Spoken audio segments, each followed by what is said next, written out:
अथ कृष्णयजुर्वेदीय विश्वकर्म सूक्तम्।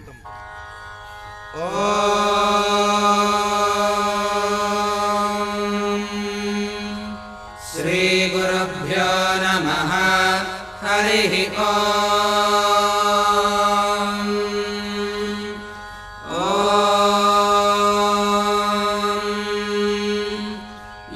इमा विश्वा भुवनानि जुह्वदृशिर्होतानि शसादापितानः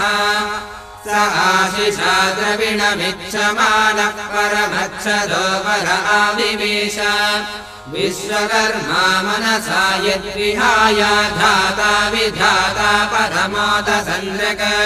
तेषामिष्टानि समिषा वदन्ति यत्र सप्तर्षि पर एकमाहुः यो नः पिता जनिता यो विधाता यो नः सतो अभ्यासज्रजाना यो देवानां नामधा एक एव तकुं सम्प्रश्नम् भुवनायन्त्यन्या तायजन्त द्रविणकुं समस्नारुषयः पूर्वे जरितारो न भूना असोर्ता रजसो विमाने ये भूतानि समकृण्वन्निमानि न तं विदाथय इदं जजानान्यद्युष्माकमन्तरं भवादि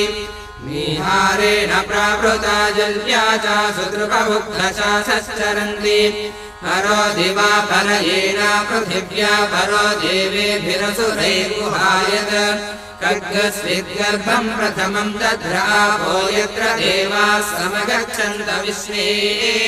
तविद्गर्भं प्रथमं दध्रापो यत्र देवाः समगच्छन्त विश्वे अजस्य नाभावध्येकमर्पितं यस्मिन्निदं विश्वं भुवनमधिश्रितम् विश्वकर्मा यजनिष्ठदेव आदित्यन्धर्वो अभवद्वितीयः तृतीयः पिता जनितौषधीनामपां गर्भं व्यदधात् पुरुत्र चक्षुषः पिता मनसा हि धीरो घृतमेने अजनन्नन्दमाने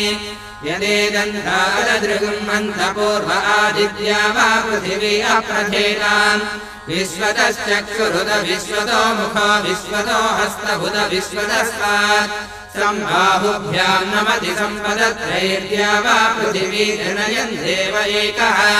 किग्स्विदासीदधिष्ठानमारम्भणं कथमत्सित् किमासीत् यदि भूमिं जनयन् विश्वकर्मा विद्यामौर्णोन्महिना विश्वदक्षाः किग्स्विद्वलं कबुसभृक्ष आसीत् यतोऽद्या वा पृथिवीनिष्ठदक्षुः मनीषिणो मनसा पृच्छते दुदध्यदध्यतिष्ठद्भुवनानि धारयन् या ते धामानि परमानि या वमाया मध्यमा विश्वकर्मन्नुदेमा शिक्षा सखिभ्यो हविषिस्वधाव स्वयं यजस्वधनुवं जुषाणः वाचस्पतिं विश्वकर्माणमूतये मनोयुजं वाजे हद्याहुवेम स नो नेदिष्ठा हवनानि जोषते विश्वशम्भोरवसे साधुकर्मा विश्वकर्मन् हविषा वा वृथा न स्वयं यजस्वधनुवं जुषाणः मुह्यन् वन्ये अभितः सपत्ना इहास्माकं भगवा सूरिरस्तु विश्वकर्मन् हविषा वर्धनेन त्रातारमिन्द्रमकृणोरवद्यम् तस्मै विशस्समनमन्तपूर्वीरयमुग्रो विहव्यो यथा सत्